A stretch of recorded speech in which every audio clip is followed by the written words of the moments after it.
Right, and we will just keep on letting people in as they stroll in here. Good morning, everyone. Thank you so much for joining us. My name is Amanda Costura, and I am the founder and president of Carve Your Own Path. We are a nonprofit here in Copley, Ohio, that focuses on holistic mental wellness. And we are excited today to bring you another one of our wellness panels. So I'm going to go ahead and share my screen here just to kind of give you a little understanding of what we do and why we are sharing this information with you today. If I can pick the right screen here. All right, so some of you are maybe familiar with this, maybe even use it in your own work. Some of you, this is a brand new image for you. So this is called the 8 Dimensions of Wellness. The Substance Abuse and Mental Health Service Administration, it's a government organization, put this out several years ago, and I kind of love it and adopted it as a assessment tool, an intervention tool, a self-care plan tool, a mindfulness tool, so many different ways that we use this in our practice, but I also use this personally. So we've put together some expert panels on these different areas of wellness. In February, we had a financial wellness panel to kick it off, and that was wonderful. We skipped March because March is social work month, and we were having lots of events celebrating social workers, and that was wonderful. So we skipped March, and now we are rolling into April with our environmental wellness. So I'm going to share another screen here with you just to show you kind of some things to be thinking about with environmental wellness. So this is a really great worksheet self-assessment that I found that goes through all the dimensions. And here's just some questions to consider when you're thinking about environmental wellness. When I mention this to clients, sometimes they're like, I don't even know what that means. And if anything, they can come up with like maybe recycling as environmental wellness. So just to give you an idea of how encompassing this area is, and then to orient you kind of why the panelists that we have today were purposefully chosen and chosen to talk about some of the things that they are today. So you'll see recycling is on there, not littering is on there, but also, maintaining a healthy home and work environment, and cleaning up after yourself and allowing natural. We were talking about having, windows in offices, and I know Kelsi is going to be talking all about nature later on. But yeah, having that natural light and fresh air, taking time for mindfulness and nature, all of those things are super important to this category. So just to orient you, give you a little background of why we're going to be sharing what we are today. And without further ado, I'm going to go ahead and get right into our panelists so they can get to the good information that you came for. I will go ahead and introduce each panelist one at a time with their bios, and after each panelist is done, we will move on to the next one. You are free to put your comments and questions in chat for us so that we can stay engaged throughout the session. At the very end, about 10 o'clock, we have 30 minutes slated for live Q&A. So if we didn't get to answer your questions, we are not ignoring you. We're just trying to hold it all for the end, and hopefully have some dialogue at the end with you about all the great information that we have learned. All right, so we are going to introduce Jody Schweiger. She has been with Caring Transitions for 10 years. It is a perfect job for her because it incorporates so many of her skill sets. She is an architect by degree, and for Caring Transition, she takes furniture inventories, draws floor plans where clients are transitioning. In addition, she has a history of teaching preschool, which takes a great deal of patience, organization, and a caring outlook. These skills have been beneficial when working with anyone making a transition. So thank you, Jody, for being here, and you are welcome to share your screen and get into your presentation for us. Well, thank you. I appreciate the kind introduction. I'm Jody Schweiger. I'm the marketing director for Caring Transitions. Caring Transitions is a relocation, move management, downsizing and decluttering, and estate sale company. So we kind of are a one-stop shop where we start with decluttering and organizing things, move on to actually making decisions upon what things can be sold, what can be donated, and if there's anything that needs to be discarded. So we'll go ahead and start. We call decluttering and organizing and downsizing your possessions right sizing. So like physical fitness, household fitness is really a thing. And if you think you're the only one in your neighborhood, think again. There are so many people that struggle with stuff, and that's what we're going to talk about today. So right sizing is the first step in establishing a living space that is healthy, meets today's needs, and includes our comfort, safety, and personality. Now, what does that mean? It means that we take into account the size of our space, the needs, and you want it to be comfortable and personal. Now, how do you feel when you're full of clutter? When you're sitting in a room and you're surrounded by clutter, it's very difficult to navigate around your home. Perhaps you, perhaps your stress level is so high that it actually affects your mood and other things as well. There was a UCLA study that showed that managing the volume of possessions in our lives actually causes stress hormones to increase. Now, that not only causes you stress, of course, but it also has other side effects like fatigue, depression, lack of sleep, or lack of eating. It can cause you to have aches and pains. And for our older adults, it can actually the stress can adhere to managing their cognitive skills. So just like stress that we talked about, clutter can also affect your healthy environment, and it's obviously an unpleasant living space, but it actually promotes and encourages dust, mold, insects, and it doesn't leave you very safe.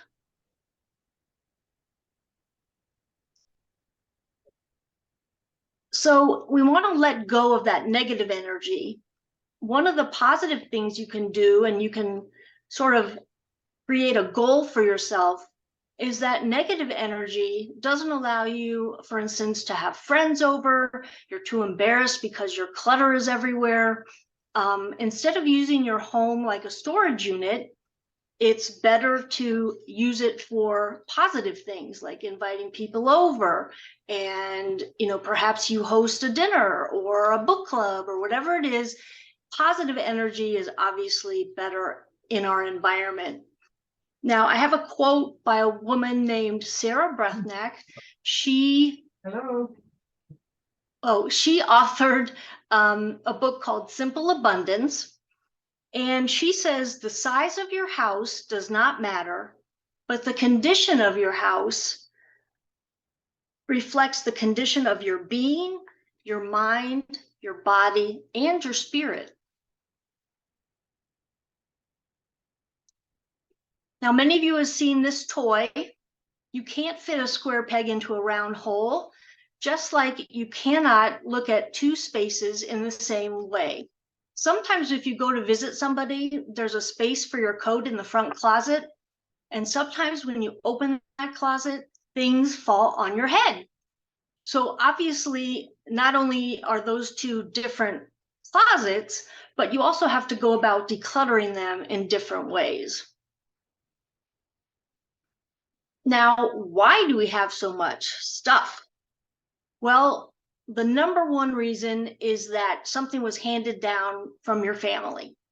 That includes china dishes that your kids don't want, crystal that your kids don't want, silver that your kids don't want, and some of those things might even be in boxes in your basement or in your attic. So they're surely not honoring the people that you wanted to honor in your family.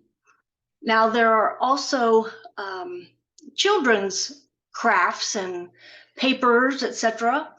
We had a person I will show you later that had a basement full of her children's things. So we took pictures of them all, sent them to her children, gave them a time frame, and said, if these aren't picked up by such and such a date, or if you haven't told us which things you think we should keep, they will be discarded.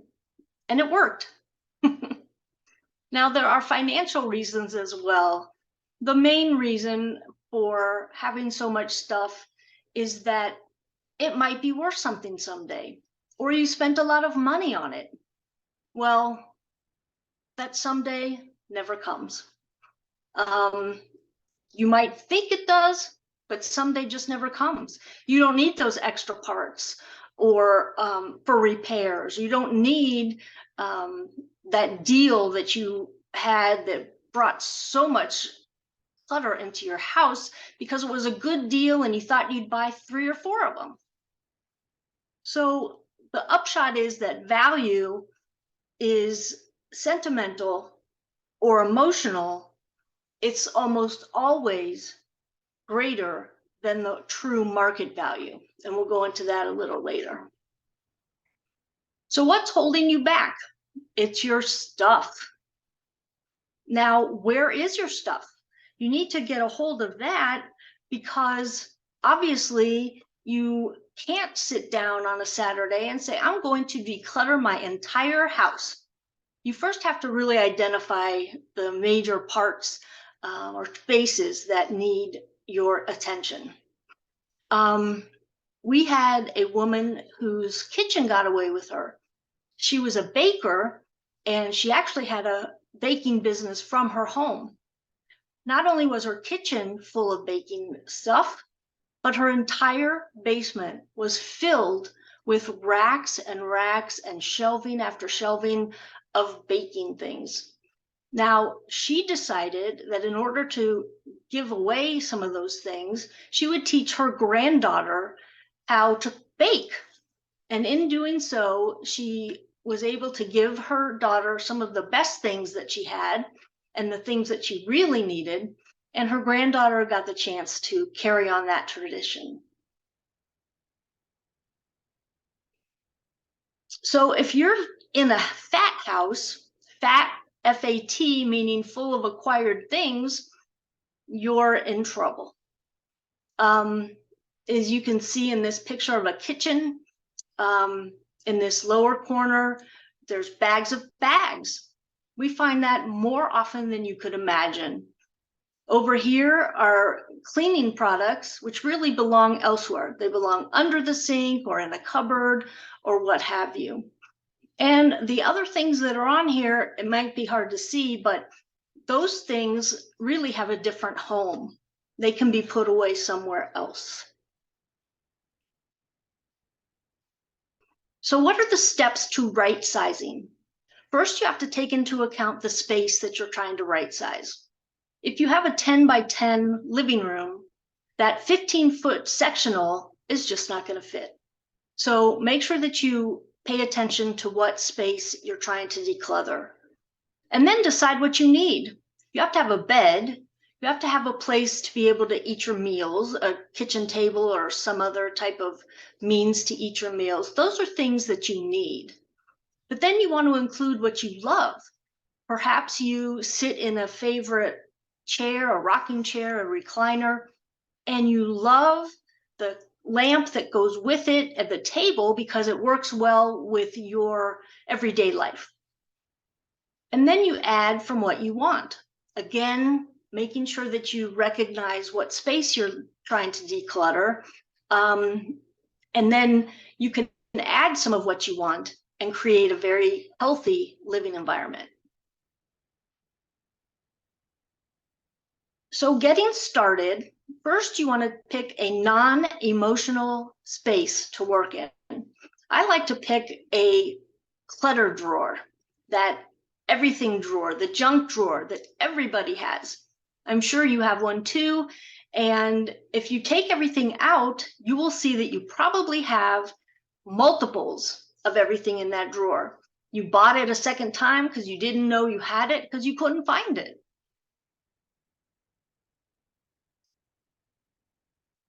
Now, the other place to start is with the 10 things that most people have too many of.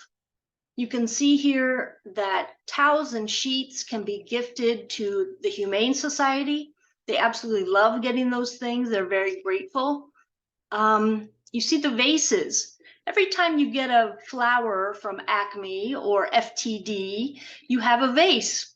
And those vases really aren't worth anything. You might want to keep one or two, but that special vase from your Aunt Lily that went to Italy, you want to keep that vase, of course. Then there's other things on this page that you can see that people have too many of, and you can start there. So here's some tips.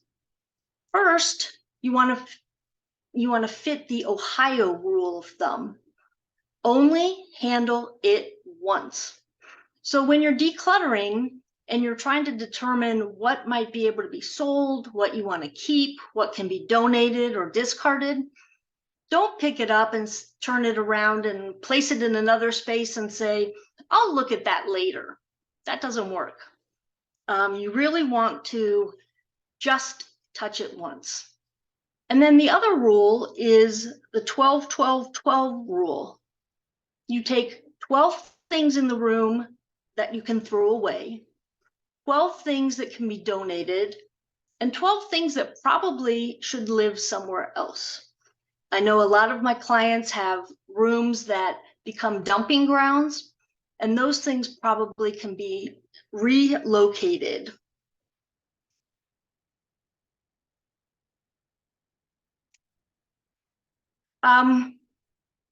Donations are important. You can donate quite a few things, especially if they're in good working order.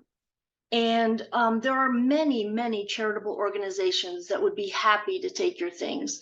Now, this list is not by any means complete. You see Goodwill and the Salvation Army are on the bottom. The reason for that is not everything has to go to them. In addition, they are not picking things up from houses unless they're in their garage. So you have to pay somebody or get a whole bunch of friends to move the things that you're donating into the garage. And then they are scheduling 2 weeks out. So if you need something to donate right now, it's not going to work with them. But there's a lot of other places that will pick up that will be happy to take your donations. So the goal is to relieve stress, to have a healthy environment, to get rid of that negativity, to use your spaces for positive things. Now, this is a closet that I'm sure we'll get into later, but the one on the left was obviously very cluttered. The one on the right still has a lot of things in it, but they're organized so that this client could find those things. Again, there's probably too much stuff in it, but she was really happy. Now, this is actually a friend of mine's basement. I won't name names, but her basement just got away from her. That was her dumping ground. Now, this is the woman that had so many things from her children that we had to make a little ultimatum. But you can see on the right that everything is in bins, it's on shelves. If you have a basement, everyone needs it and uses it, but not like the way that she had it initially.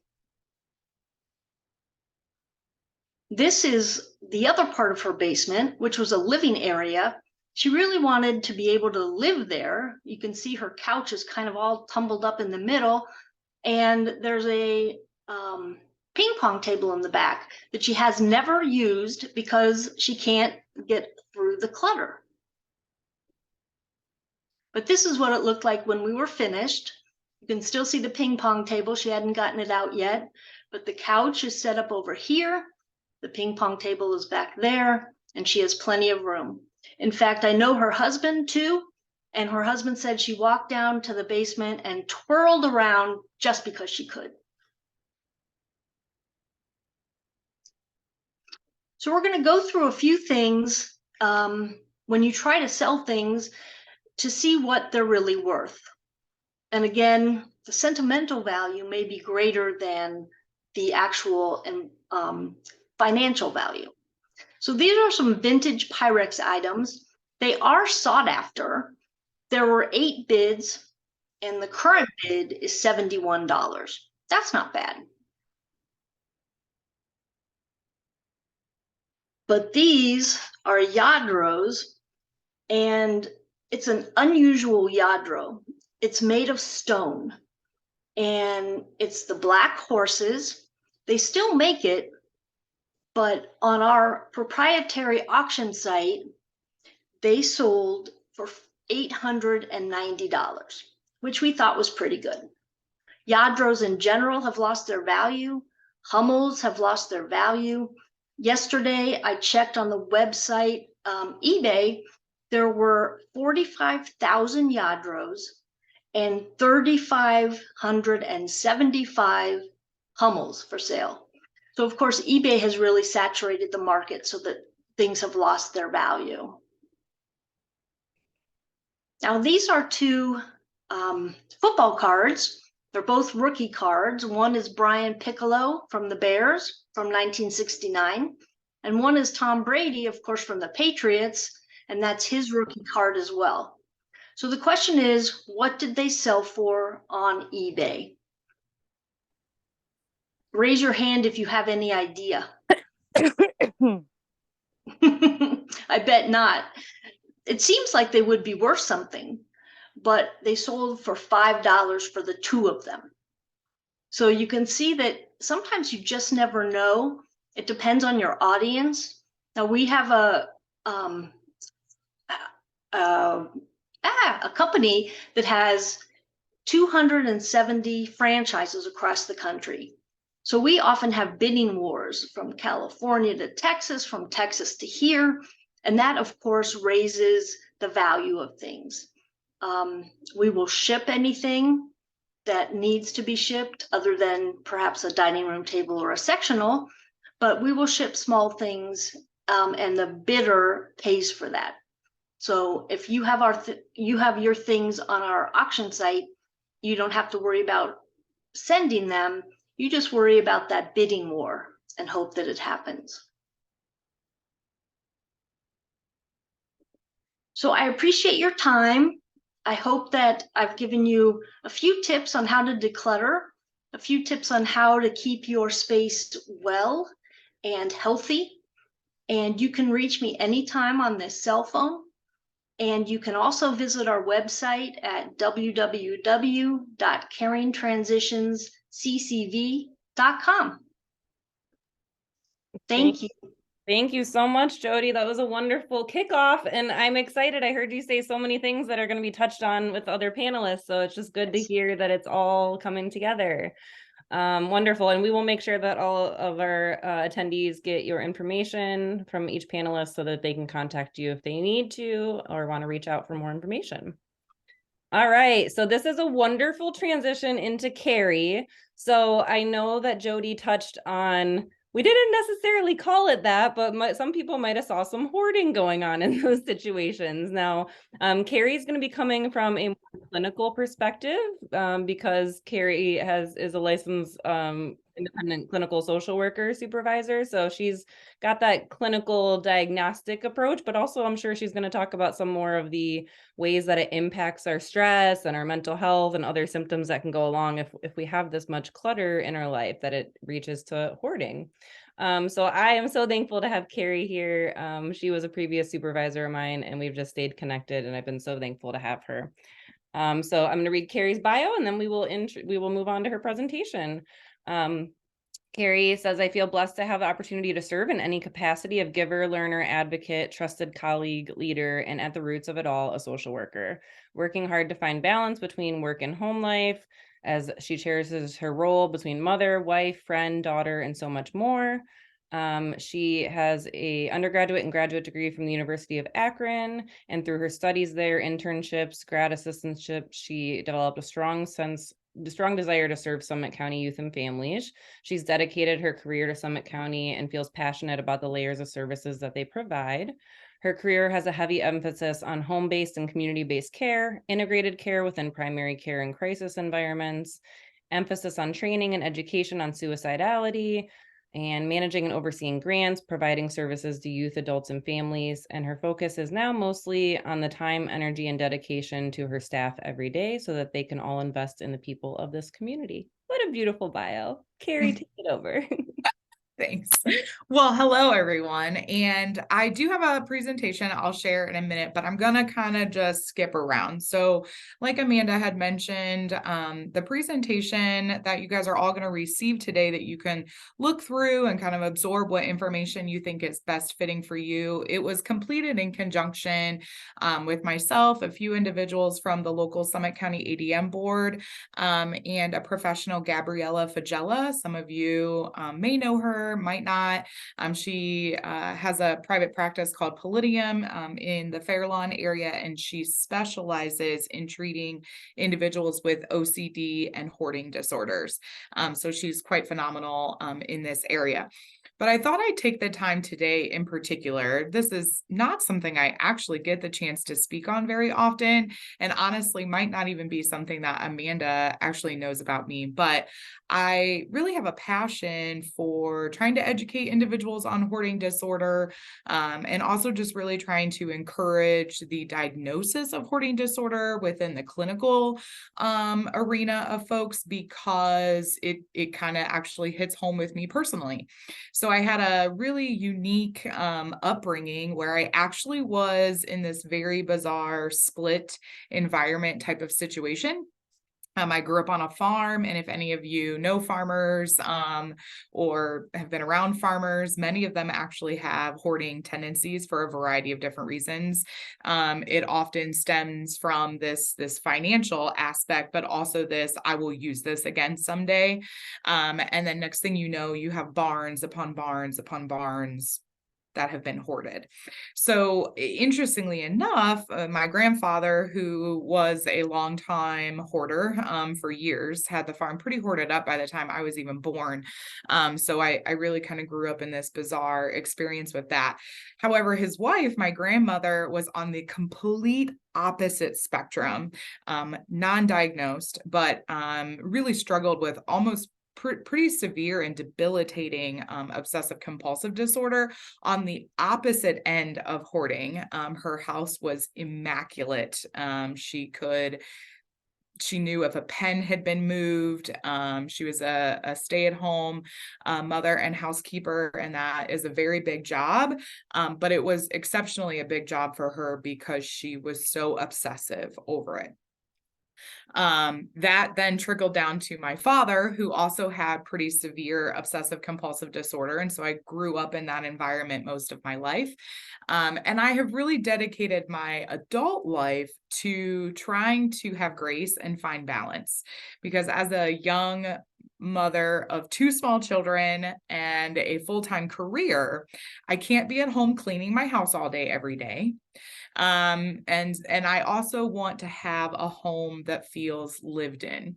And interestingly enough, I find that to be a really unique topic of conversation as it relates to hoarding, is we also are now living in this society of, the concept of being a minimalist and the challenges that come with that when you have small children, because they acquire a lot of things, especially if they have grandparents.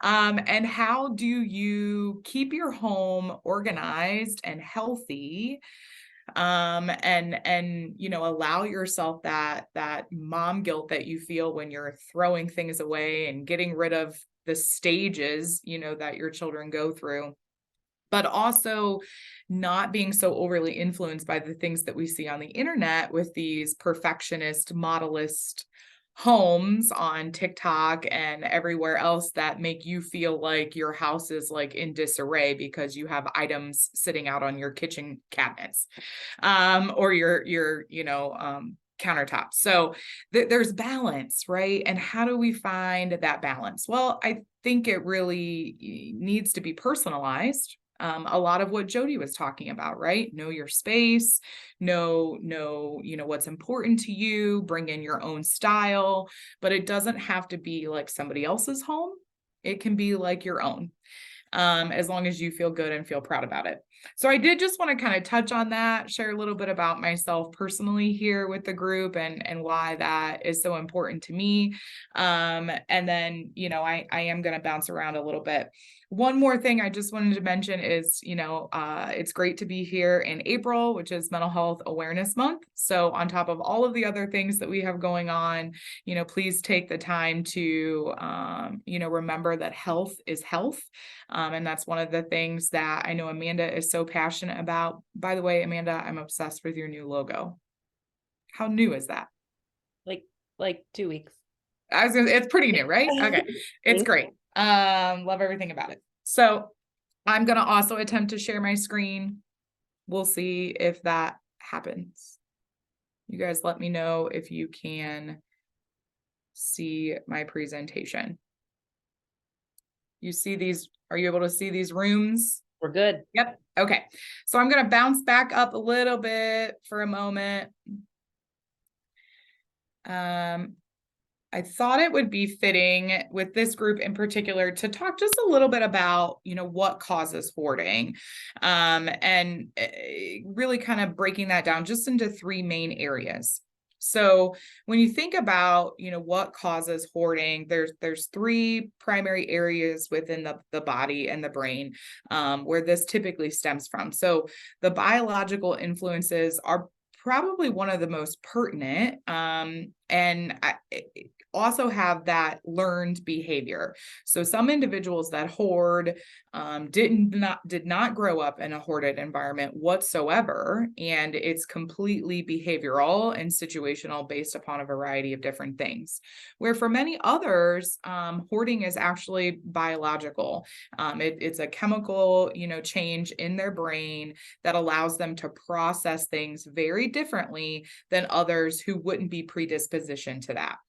Many people know alcohol abuse is kind of a similar framework, that often, growing up in a home with an alcoholic, that environmental component of their life actually changes their brain biologically, making it more likely for them to abuse alcohol.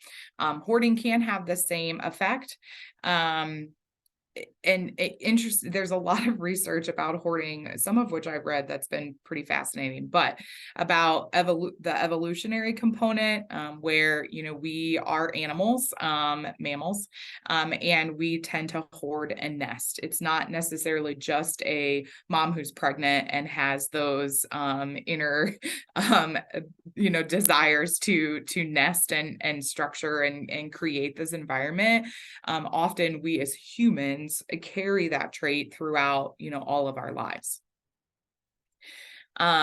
It's, part of the cognitive process, like I mentioned. So certain individuals that might also have other diagnoses might be more likely to end up, experiencing hoarding disorder throughout their life. ADHD is a good example of one. We know historically this can turn into hoarding disorder later in life because of the limitations or struggles that they have at times, visualizing things in an appropriate way, organizing things in an appropriate way, both cognitively, but also tangibly.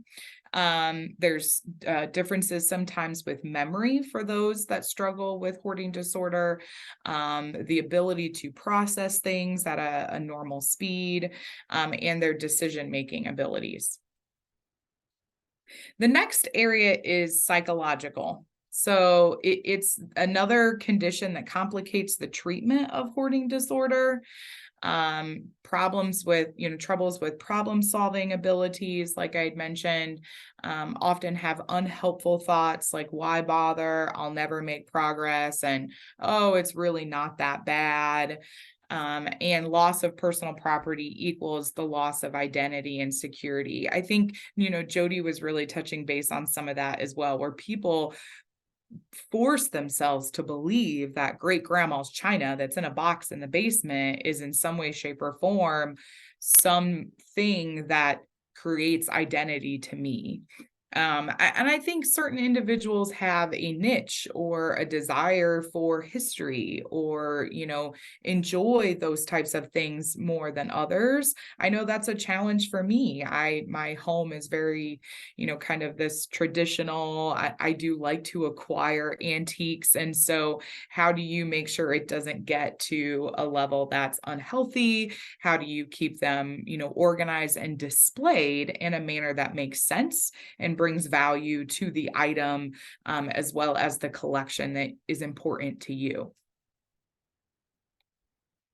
And hoarding actually helps individuals manage their mood. So, behavior is functional. We all do things not just out of spite. People do things because it creates a sense of healing or calming or reduces anxiety or regulates their mood, even if that behavior is unhealthy and maladaptive. Right.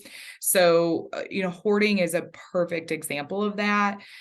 For many individuals struggling with hoarding disorder, it's a rush. It's a high, to collect those items and keep them. There's a sense of satisfaction and victory, and also that sense of identity. And saving, holding, it prevents negative emotions that they don't want to feel and experience, like the regret or remorse or doubt of letting something go, the guilt from passing up a good deal, the sense of loss or vulnerability that comes with letting go of some type of tangible item. And lastly, the last area is social. So, again, it can often be a learned behavior for those who grow up in that type of environment.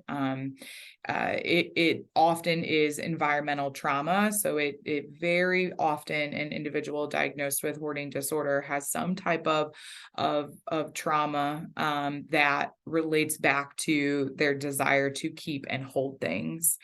There's a lot of, I think, misconception that, hoarding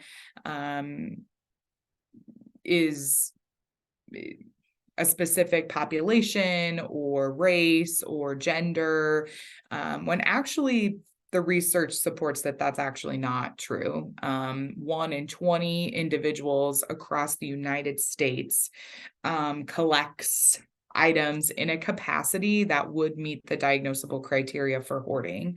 And that includes high socioeconomic status individuals, that includes males and females, and a multitude of races. There tends to be different trends in what people are keeping. But if you're just looking at it from a hoarding disorder platform, it really has the ability to impact anyone.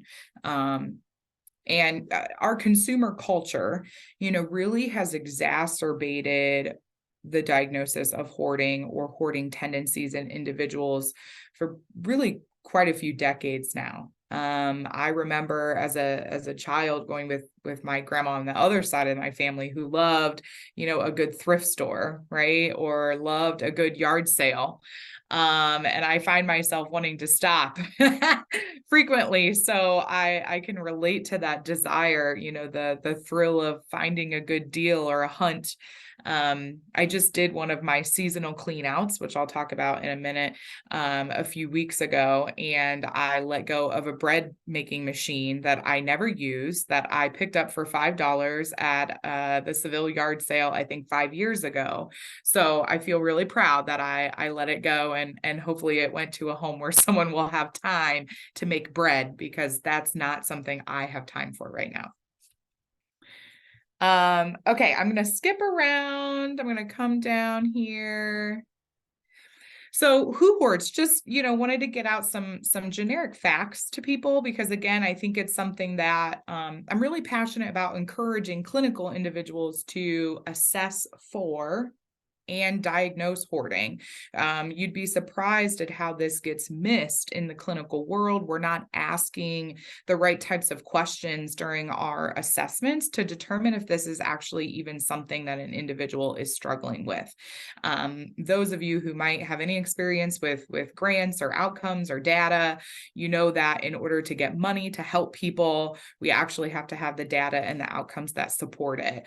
I actually really believe, I don't have the research to fully support this, but I do believe hoarding disorder is probably one of the highest underdiagnosed diagnoses out there, that significantly is impacting individuals' social, emotional, and physical health.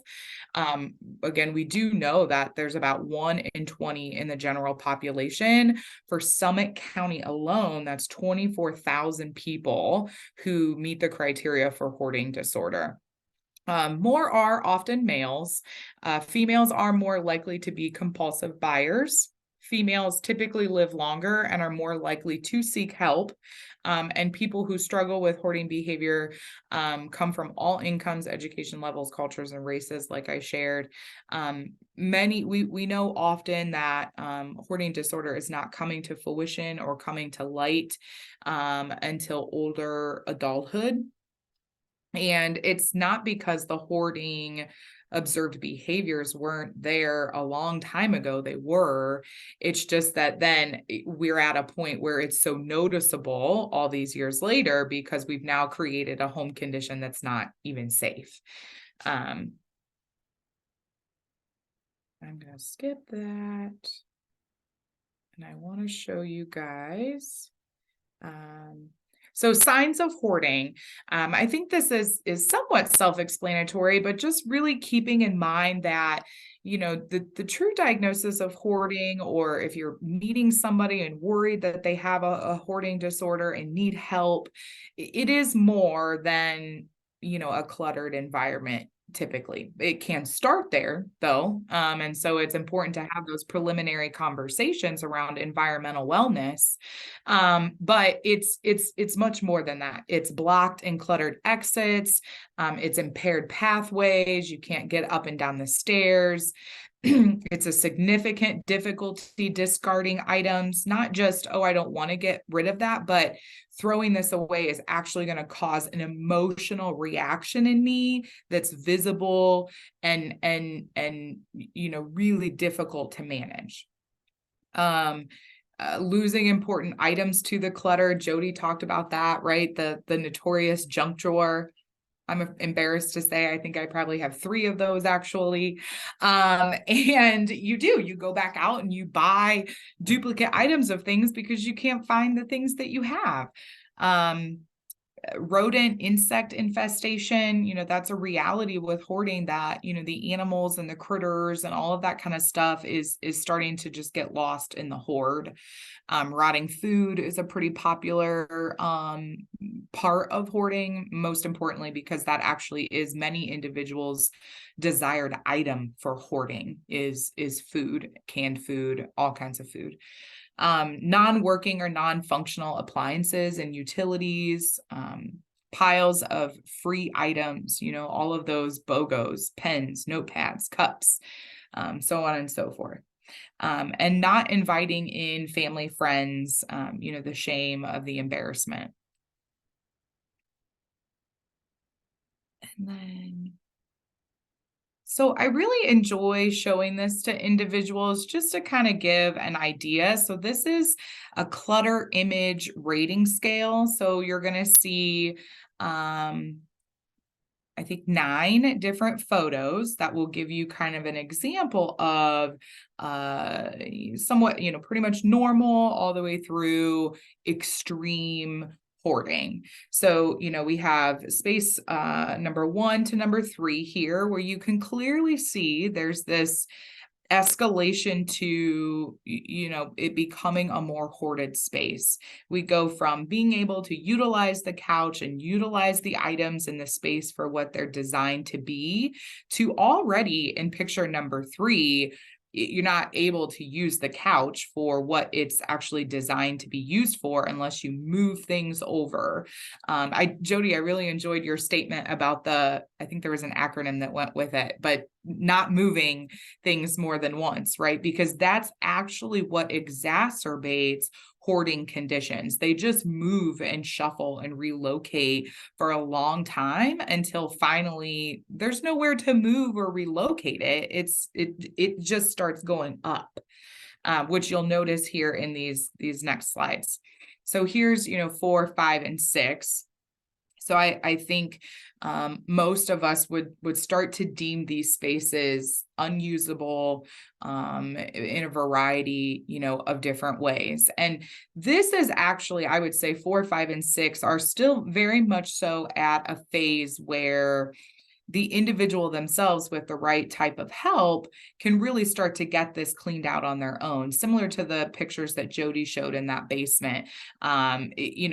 Cluttered and not a great usable space, but also manageable on a personal level. With time and dedication and goals, you can really get that space back in order to where it needs to be.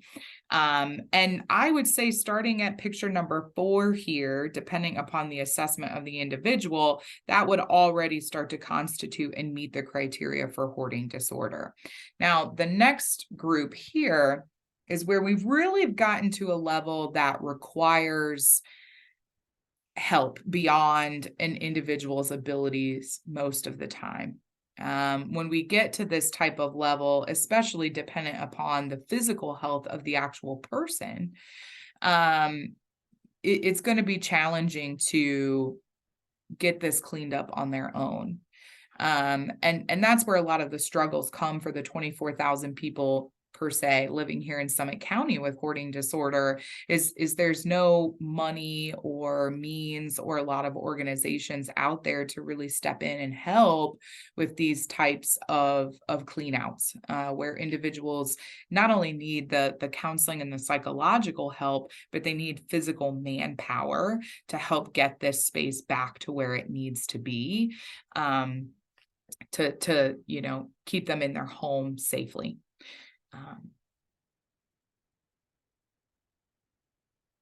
And then I'm going to touch base down here.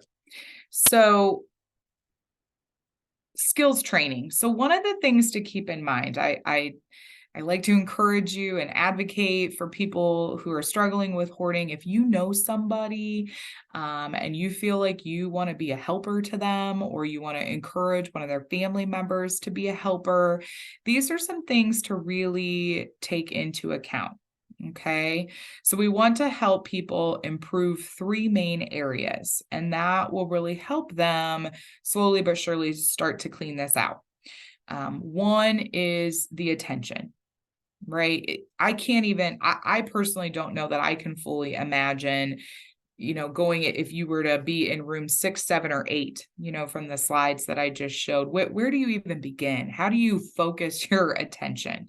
Right. And so using a timer, having another person present to gently redirect and help guide attention to certain tasks. Leave only immediate working area visible, and decrease the distractibility as much as possible. So trash is always a big one, right? So that's an easy one. And helping people try to organize in piles, donate, keep, trash. Donate, keep, trash, is the way to help hone in on their attention. And like Jody said, taking an item and moving it to its final destination, not shuffling it to another area. It's either got to go to, keep, donate, trash. And using that categorization to help people organize, their items, I use the word clients here, but teach individuals how to organize by categories. We make a really silly assumption, I think even in the world of therapy, that people have these skills, and many of them don't, from a variety of different generations. It's not just, baby boomers or millennials. We're even starting to see, young people and Gen Zers who struggle with knowing how to organize. An interesting thought too is the baby boomer generation. One of the reasons we see those individuals struggle with hoarding is because many of them did have they had mothers that worked out of the home, and they did a lot of the housekeeping for them, right? So they had a gatekeeper. When they went off to school and their room was a little messy, mom went in and cleaned it up and put their toys away and threw items away that needed to be thrown away and made their bed and so on and so forth. So they had this gatekeeper to kind of keep their room and items, organized. Then they left, mom and dad's house and started to have their own, and that gatekeeper was no longer there. And slowly but surely, we started to see issues related to the hoard.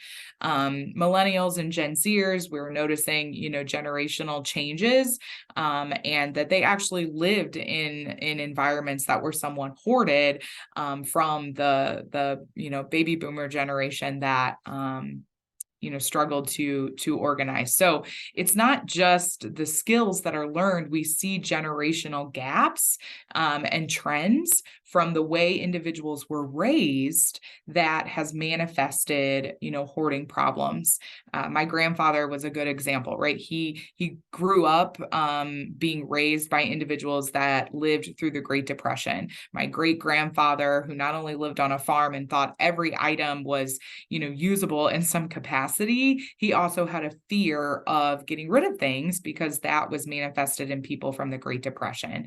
That then, that those ideals and values were then, placed into my grandfather, who then, hoarded in the same capacity. So there's items like that you can really pick up on from individuals when you take the time to get to know them and learn a little bit about their family history and where some of these items might be coming from. It's not necessarily always a traumatic event or situation. Like the hoarding television show, makes people believe that it is. There's a lot more that could go into that, and it's not necessarily from a trauma. And lastly, improve decision-making. So, your decision-making around what you keep, what you don't keep, what you buy, what you don't buy, what can go, how to store or organize items, and then the guilt that sometimes goes with that, especially what we're seeing in moms. And I can really raise my hand. My daughter actually cries and gets super upset when I discard artwork and different things that she brings home. I've had to have multiple conversations with her. Emma, it's not actually even possible for me to save everything that you bring home. I would have bins and bins and bins and bins of just your artwork and school projects if I kept every single thing that you bring home. I did actually just purchase, many of you probably have seen the advertisement on TV or on the internet, these frames that you can put on your wall, and they lift up and you can put a piece of artwork in it, kind of strap it in, display that for a while, put another piece in, and then after a while you discard those and start the collection over again. So I thought that might be a really great way for me to not break my daughter's heart every time I throw away a piece of artwork, but allow me to display it in an appropriate way for a specific time frame, and then move towards discarding it and starting over from scratch. So I think finding neat and creative ways to do things like that will help you feel less guilty, while also being healthy in your home environment. The last piece is, talking about being the role of a helper. So if you know someone who's struggling with hoarding, and you want to serve in some capacity as the role of the helper, there's a few things that I think are really important. Is that, individuals take the time to educate themselves and really understand what hoarding disorder is. These are not individuals that, are stupid or are incapable or, are gross. These are all stigmas that they feel internally.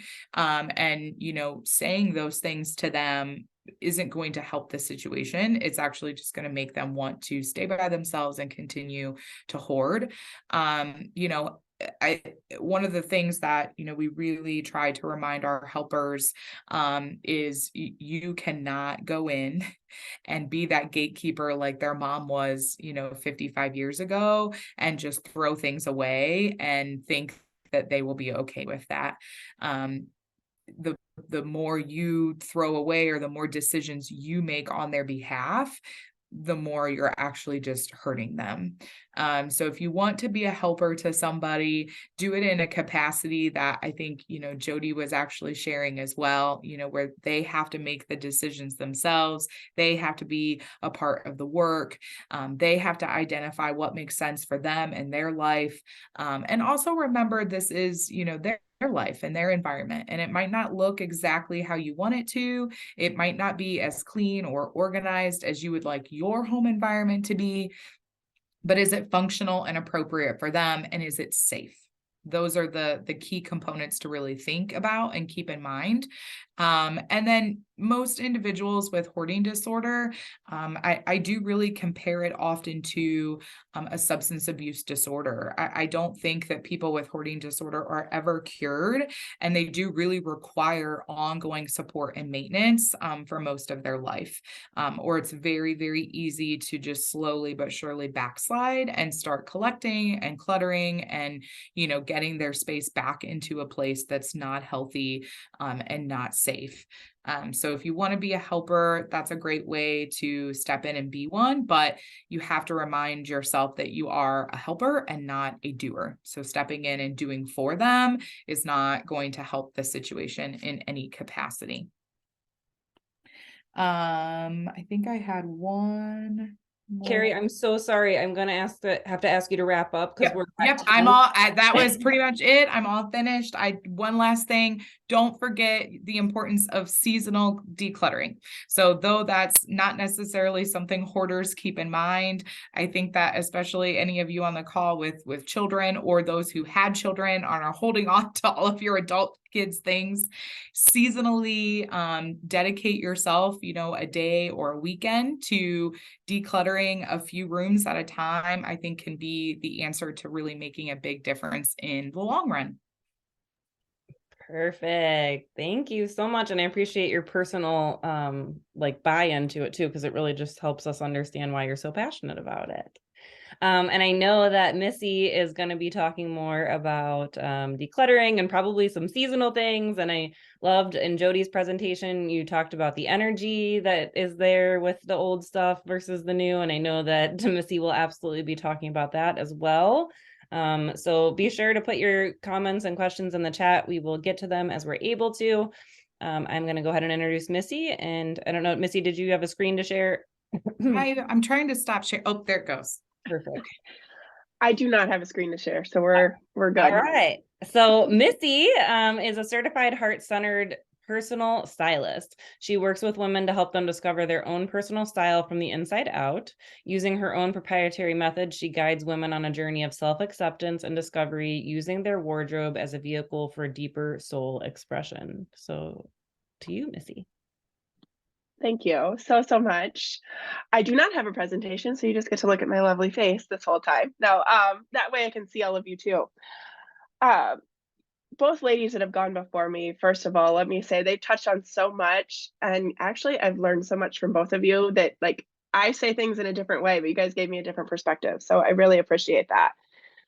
We're going to talk about today really focusing on the closet, but I'm just going to give you a little bit of window into, sometimes I think people are like, wait, clothes and style, and how does that go with wellness? And I just want to touch on that briefly and really hone in why clothes and the style that we wear matters. Of course, once your basic needs are met, this is a space that we get to play in for self-discovery. And I think for so long, most of us growing up probably went one of two ways, right? Clothes were something that was a real way that we used to sort people, for lack of a better way of saying it, right? And so if you were a popular kid in school growing up, you wore certain kinds of clothes and that kind of stuff. And then well, maybe if you had the secondhand clothes or the clothes from Walmart or the cheaper clothes, people judged you for that, right? It was just this outward judging of, Yeah, I see in the comments. I'm going to actually hide those because that's going to distract me there. But yeah, everybody had different categories, and that was the way you were judged and categorized. And we're so much bigger than that. But I think what a lot of us experience is one of two things. So we're like, okay, everybody's going to judge me by my clothes. So I'm going to go on this side and be like, you know what? I don't care. I don't care about my clothes. It doesn't matter. I'm just not going to worry about it. And we're going to kind of shove all those feelings in a box, and we're going to move on and be like, whatever, I don't care. Or we went the other way, which this is the way that I chose to go. Oh my gosh, well, I just have to have the perfect clothes, the perfect labels. I remember like bugging my mom growing up that I really needed Abercrombie clothes because those were the cool clothes, you know. I'm trying to say like, oh my gosh, I have to wear all of these like right things. And that almost then puts you on this whole time of that like perfectionism around, okay, if I just find the perfect outfit, okay, they didn't like me today, but maybe if I find that next perfect outfit, they'll like me tomorrow. What I encourage people to do is find that middle ground, that yes, the clothes do matter. What you wear and what you put on your body, and I know whether you realize it or not, everybody on this call has experienced that. When you are feeling down and you're feeling blue, and then you're still in your like old pajamas, sweats that don't make you feel good, that just reiterates that feeling. Versus when you put on something that feels like you, not what everybody else says you should wear, but something that feels like you light up. It makes your mood better. It enhances that feeling. And you walk out the door and like, yeah, like I'm ready to take on like whatever you're going to. So we've all experienced that in one way or another, but like that's not a random thing by chance. We can kind of harness that and go in this middle space and say, okay, I'm going to let go of this like rebellion that I had of like, oh my gosh, my clothes don't matter, or I'm going to let go of needing to impress everybody else. I'm going to figure out who I am. I'm going to align how I show up with who I am. And then things start to fall into place. So just use that to kind of set the stage here to really get into talking about closets, because closets are usually one of the first things that I tackle with clients before we go out and add new things in, before we talk about style. It's the closet. And as I was listening to both the other speakers, the clutter, even hoarding tendencies that are more out there. So like your living room, your kitchen, places where you're going to have people in your home. Sometimes those are the places we focus all our energy, and then everything gets shoved into the closet. Like there's literally a reason why skeletons in the closet is the like term that we use, right? It's this place that we can hide everything and shut the door. And even if it's not that you're hiding other items, it's just that like, well, nobody sees my closet. So they're not going to see that I have, 3 decades worth of clothes here in my closet. As long as the door can mostly shut, it's okay. And then I think we can harbor so much shame and guilt around like, well, okay, why is it so difficult for me to clean out my closet? What's wrong with me? Because we don't go into people's houses and like be like, okay, like here's my perfectly curated closet. Like you might see that on Instagram or whatever, but like most people we're not sharing our closets with each other. So we start to think like, okay, I'm the only one.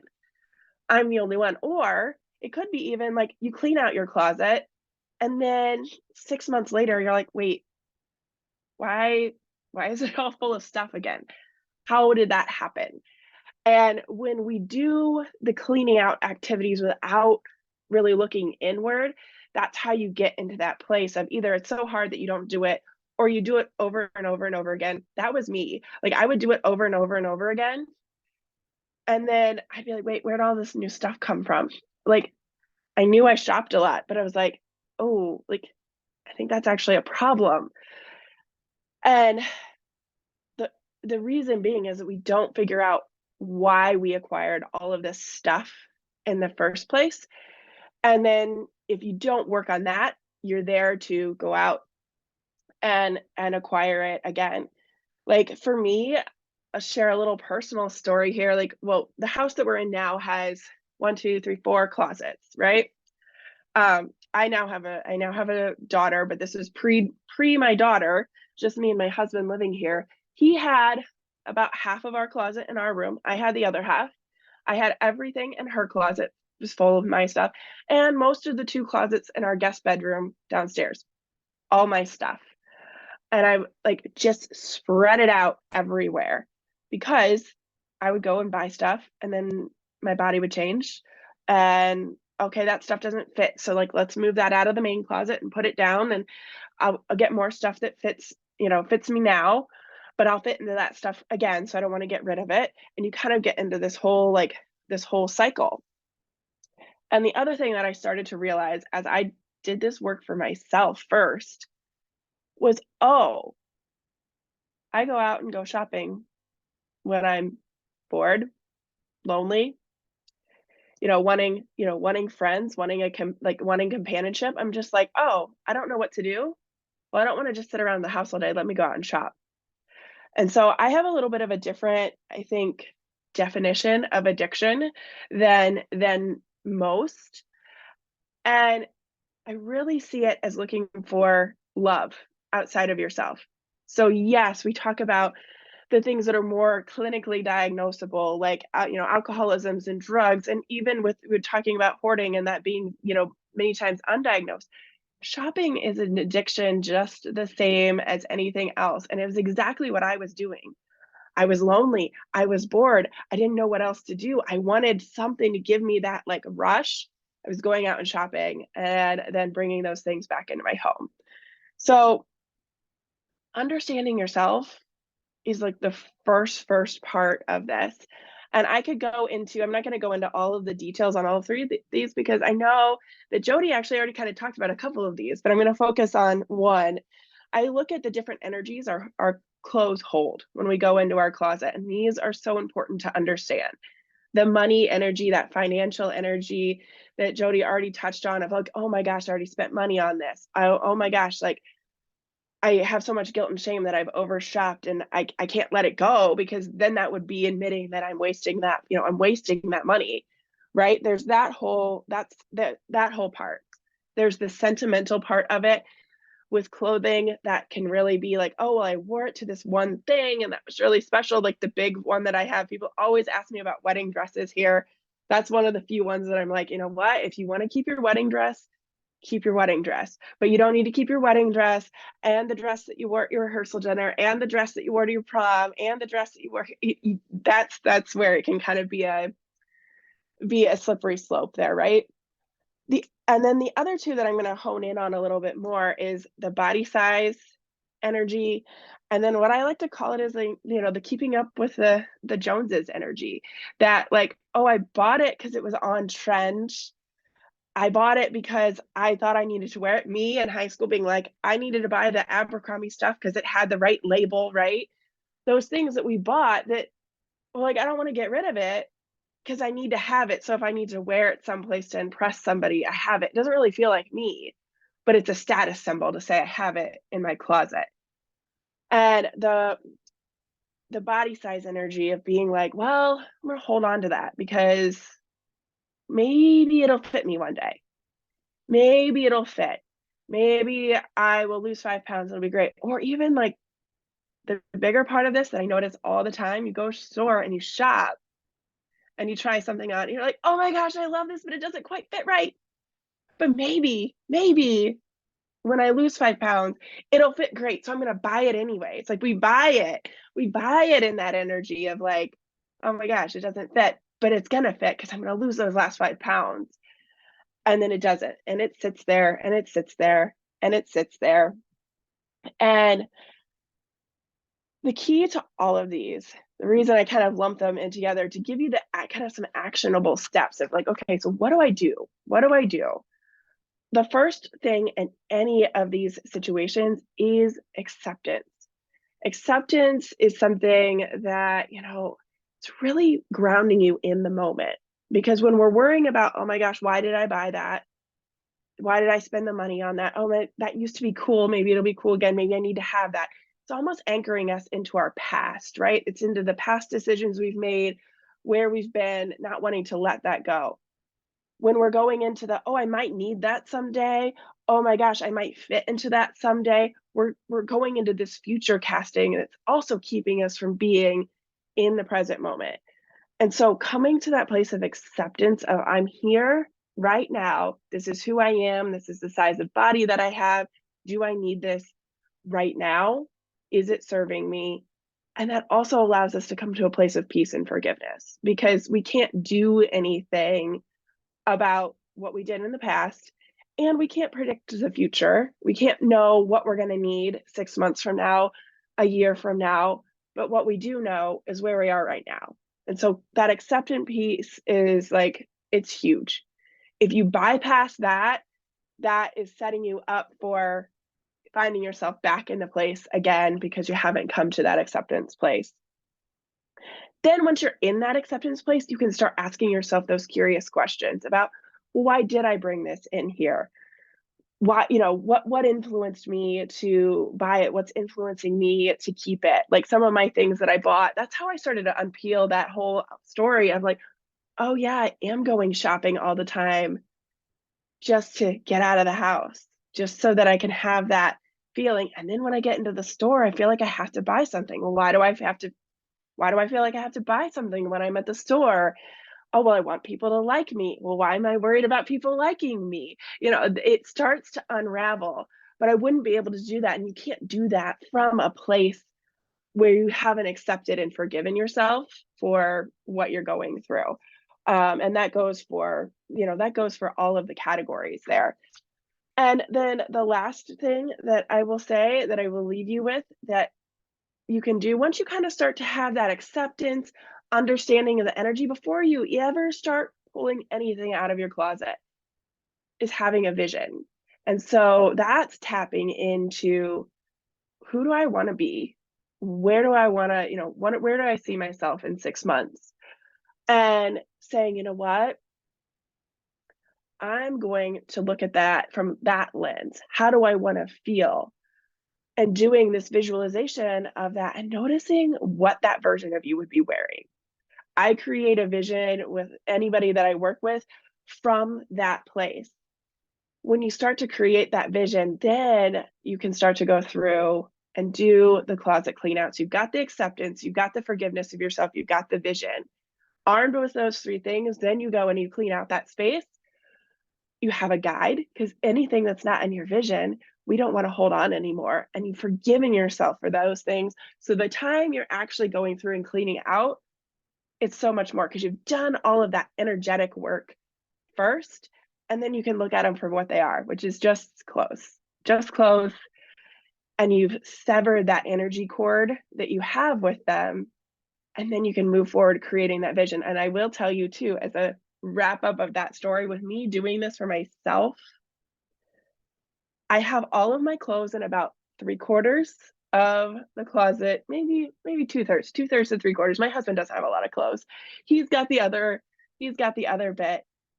I don't have my stuff in all of the closets all over this house anymore. And I haven't for almost 3 years now, which is just such a lift off my shoulder. And then I can go into my closet.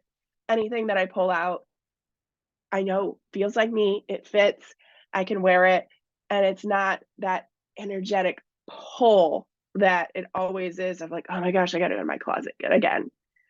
And I mean, we all get dressed every day, right? You want to have that feeling of like, oh yeah, I'm going to go and get dressed, not, oh, I have to sift through all of this stuff to get dressed every day. So good. I love that. And I love thank you all for sharing the tangible takeaways, because I don't ever want to be the person that's we're just sharing information and not giving tangible action steps. So thank you so much for those, Missy. That was wonderful.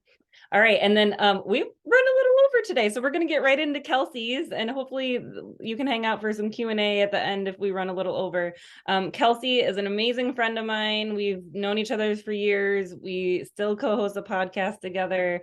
She is a licensed independent social worker. She's in private practice in Southeastern Ohio. She takes an integrative and trauma-informed approach rooted in the mind-body connection.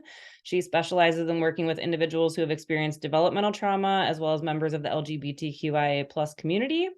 On a personal level, the things that bring her joy are traveling and adventuring with her partner, slow moving quality time with her senior dog, Sunny, reading and any documentary or docuseries, and connecting to the natural world in many ways as she possibly can. So Kelsi, please take over. Thank you. Yeah, guys, hold on a second. So I decided I was going to try something new and use the Apple version of PowerPoint, and that was probably a mistake because I'm realizing now that you get to see all my notes, so that's fine. Share screen. Share. Okay, can everybody see that? Fine. You're good. So my dog, he goes everywhere with me. He's in here with me today because we have wild weather down here. I'm in like southeastern Ohio, so he is going to be super Velcro. So let's see. So she already read my bio. That's me and my husband in Colorado.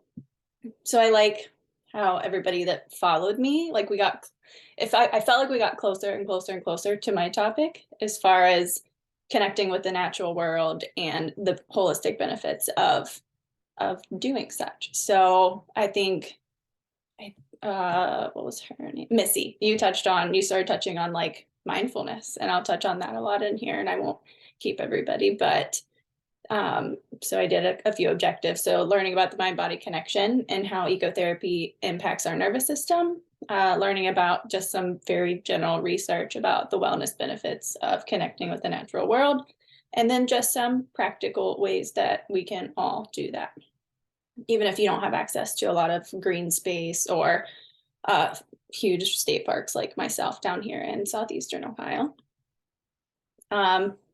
I wanted to like incorporate you guys a little bit. So in the chat, if anybody would care to just kind of share with me what the very first thing that comes to your mind when you hear the term ecotherapy. Just, it can be a word, a sentence, a thought, a memory, anything. Hiking, nature, ocean. I see you, Tom. Grounding. Yeah, we don't have to spend a lot of time, but I like to just see what comes to people's minds, because I do feel like we have like some misconceptions, or when people hear that term, it feels like you have to go and spend a whole entire day and completely unplug. Unplugging is great, but I think it's important for it to be something that we can incorporate on a daily basis, like 5 to 10 minute break in between clients at work, or it doesn't have to be a whole weekend getaway or week-long trip in order to connect with the natural world. So what is ecotherapy?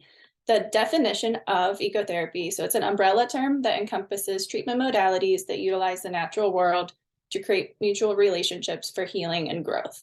So it's a applied way of practicing eco-psychology. From an ecotherapy perspective, the health all kind of holistically. That's why I love it so much and I engage with it so much myself. The health of us as humans, physically, mentally, spiritually, is viewed through a context of health of the earth and its natural ecosystems. So I think us, the clinical people in here, we always talk about how humans are walking systems. So ecotherapy kind of incorporates the same perspective. So it helps people connect with nature to aid in dealing with physical and mental illnesses. The holistic theory and practice aims to remind humans that we're part of interconnected ecosystems, not separate. So just like the human body, our natural world is always working to maintain a state of balance or homeostasis. So everything we do has a trickle-down effect, not just on our own personal lives, but on our whole world, planet, and so on. It's kind of rooted. I wanted to touch on the roots of ecotherapy, and it goes way back. Somebody else mentioned like us as humans, and as a species, we come from everything we did was rooted in the connection and resources of our natural world. So healers in many medical systems, from Ayurvedic medicine to traditional Chinese medicine, indigenous perspectives, all have advocated about the importance of nature and well-being. I have too many windows open. Scoot. There we go. So when we say mind-body connection, what do we actually mean? So mindfulness means paying attention to the present moment on purpose without judgment or expectation. So like our previous speakers kind of all touched on, it's all of our decision making, our value system, our identities, things that we're interested in, all kind of come back to this concept. So like I said, it's rooted in the Buddhist faith and meditation practices. And it's kind of evolved into a secular, so not only associated with specific religions now in our country, and it was kind of pioneered by John Kabat-Zinn. The mind-body connection itself, when we say that, we're coming from a place of like an integrated perspective that believes the mind and body are not separate from one another. They're a functioning unit. And then I could go if I had more time. But talking about untreated trauma, the chronic stress, just overall dysregulation and connection from our present self does cause many different just wellness issues, everything from increased inflammation in the body, elevated stress hormones like adrenaline, cortisol, decreased immune responses, digestive issues, mood issues, so many things, depression, anxiety. In the mental health field, we say that trauma stores itself alive in the body, same as like chronic stress nowadays, and it'll continue to send signals and make things go haywire in order to try to draw attention to those signals. So if we're having, I have this next slide with like concrete examples of that connection happening, but I do think our world and industrialization and technology, all of those things have capitalism, could go on and on, very large things have pulled us away from what our roots are as far as the natural world. So we're spending a lot more time inside. We are looking at screens all the time. Before I went into private practice, I was in an office. It was like half of the size of both my home office here and my other office. And I had not a window one. And I was working 10-hour days. And I was like, I cannot. I feel physically awful. Like I felt so sick. And so we touched on windows and all of that. But all of that will come in and impact and cause all of these signals, like whether I felt really anxious or we'll see burnout or depression. A lot of people are impacted by the weather. So like seasonal affective disorder can come from our lack of being able to connect with the natural world or decrease sunlight, all of those things. Concrete examples of the mind-body connection. I wanted to touch on these for sure. Vagus nerve functions. I could spend a lot of time on this, but our vagus nerve, it's a cranial nerve, but it's the like largest nerve in our body, and it's in charge of all of our regulatory autonomic nervous system functions like digestion, heart rate, certain reflexes, coughing, everything from sneezing and salivating. This nerve, so that picture there shows the path of it. And connecting with nature really helps strengthen that nerve and we can start to refoster that sense of balance or homeostasis. So I highly recommend that like everybody educate themselves on the vagus nerve and how to strengthen that. And for sake of time, I'll just say that, engaging and immersing ourselves in the natural world really can give us a space to ground, reconnect, re-regulate. And I'm only in that present moment whenever I am outdoors or spending time. Other examples, I don't have to read all of these, but hunger cues. If we get hangry, it's like a common one that I like use with my clients to show them like a very concrete impact of how our mind and body are connected. Impact of chronic pain on mood. And I do like to, I think in our world right now, we're functioning in a place of like mini fight or flight.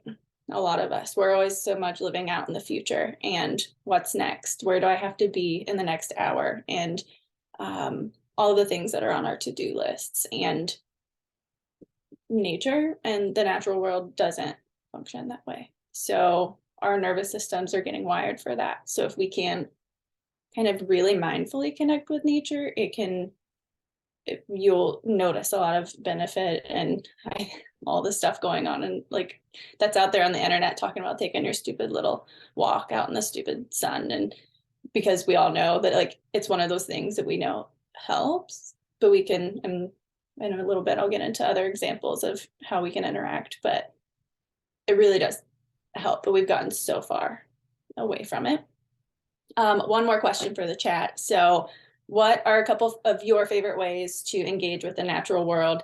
And do you feel like you do that mindfully? Do you catch yourself having your phone also with you, listening to a podcast or an audiobook while you're outside or walking, things like that? The HALT acronym, absolutely. I use that so much with my clients. Barefoot walking is so good.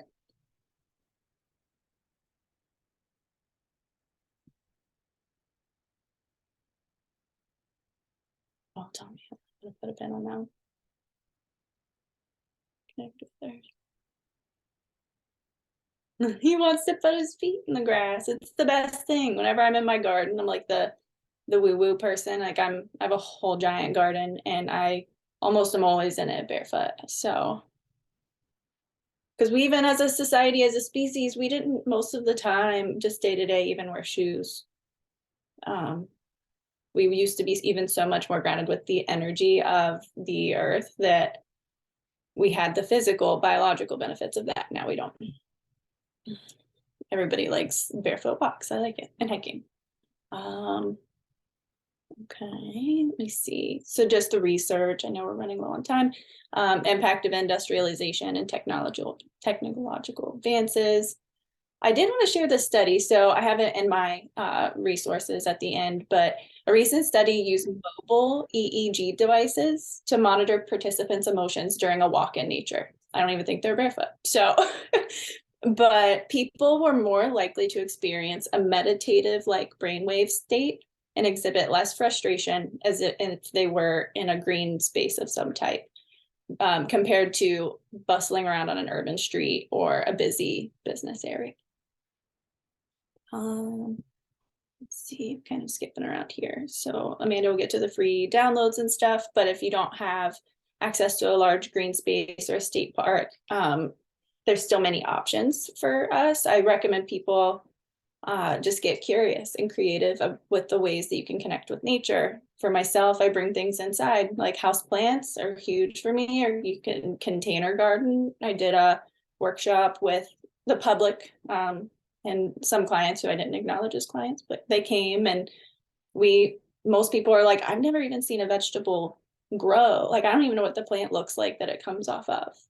I just kind of rush around. I go to the grocery store and I go through my list and then I come home and so we did a whole thing. And so container gardening, going on a phone-free picnic or barefoot walking. I'm doing a rain barrel workshop next month. So like a lot of the auxiliary branches of universities, local libraries do a lot of activities.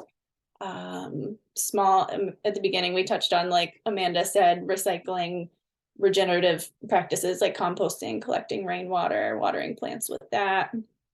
So many different things. I could go on and on. And on that free resource download, I have some other activities as well. And then I just like this quote and I like the picture because I took it on the beach, Tommy, because I love the beach.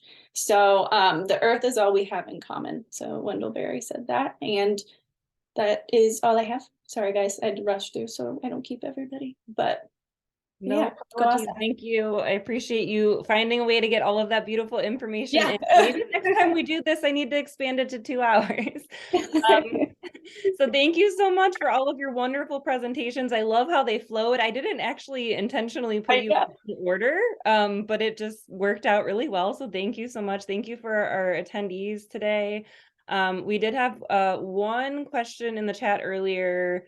Keri had asked, not Keri Seacard had asked about Jody, if you work virtually, and then that would probably be a question for Missy as well, if you work virtually. We don't typically work virtually because we like to sit with our clients, and we go about decluttering in two different ways. One, we can sit with them and literally take a piece of paper at a time out of a bin and go through it. That somehow creates the feeling that they can get rid of it. The other thing is that sometimes people give us a goal. The woman with the cluttered basement had 13 bins of Halloween decorations. She herself decided 3 bins was reasonable. And so she gave us a goal of taking 13 into 3. And all she wanted was the things with ghosts in them. Awesome. Very interesting. Thank you. Missy, I know you work virtually, but I'll let you share. Yes, I do work virtually. I actually started this business in 2020, so I had to start working virtually to kind of get things off the ground.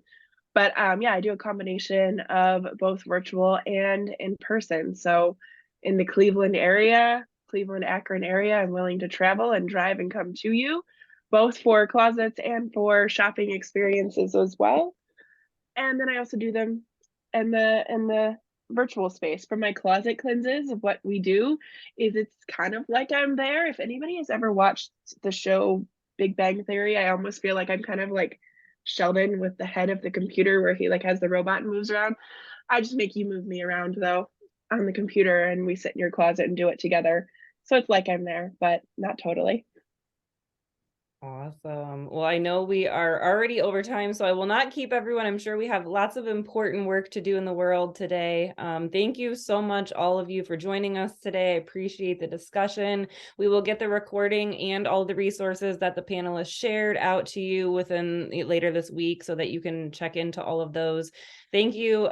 Libby, I forgot to call out Libby in the beginning of the recording I shared with all of you before I turned it on, but thank you, Libby V Associates, for supporting us and helping make these a success. And we will be having a social wellness panel coming in May, so stay tuned for that. And then in June, we're doing one in person at Stewart's Caring Place, and that's on mental and emotional wellness. So you can hop on our website at carvemypath.org/book online to find all of those. And we will see you next time. Take care, everyone.